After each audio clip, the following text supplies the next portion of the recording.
Well, let's talk Arsenal on Match of the Day 3, where they weren't at their fluent best against Bournemouth, but they got the 3 points. By no means, chappers. Only 3 shots on target, 3 goals.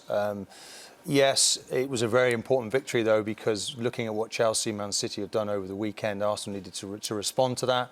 They certainly did. Just to look at their team, you look at the compartments and you say the defence looks solid, you say the top 3 look pretty decent, and midfield is a concern, it's a worry. And it was ironic that Jack Wilshere sitting in the stand. Maybe would have been the answer this season, but of course he's on loan to Bournemouth. Of course, you could argue, couldn't you, that he's just making full use of the squad that he has available. If you were being positive, if you were a bit more, as Martin said, it's a concern, you could say he's still searching for his best combinations. Yeah, possibly. And rotating the players is good because it keeps everybody happy, everyone getting game time. But for me, I agree with Martin. You know, I feel Jack Wilshere would have been the perfect replacement for Santi Cazorla.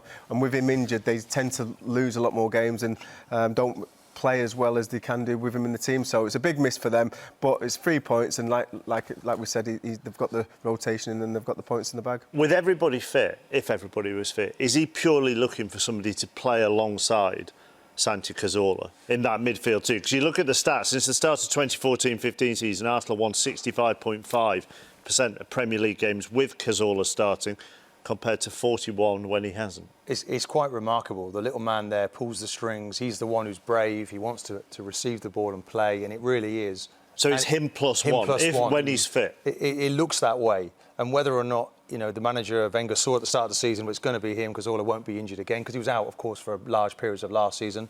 And it was a gamble.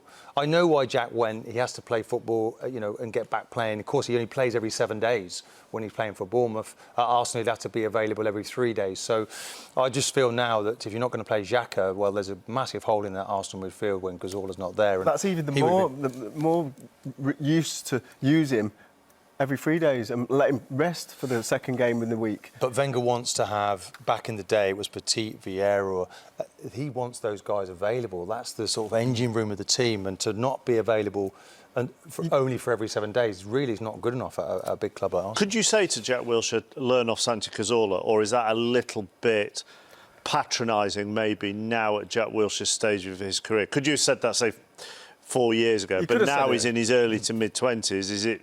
It's too late, I think, to say that. You can still learn. Listen, you never stop learning until you retire. And even now, you're still learning about different facets of the game. But I would say that if Jack was to watch him, he could definitely learn a lot just about scenarios on the pitch, when to play it easy, when to, you know, maybe try that penetrative pass. And I think if Jack was at Arsenal, he really would be benefiting if he was playing every 7 days. The problem is that Arsenal seem to have a group of number 10s. Ozil plays there, that's him nailed on. And then after that, Ramsey would want to play there, Jack would want to play there. I think Jack has played deeper for England, and he could definitely do that for Arsenal. I see no reason why he's not better than the guy who's been brought in to replace him in Xhaka.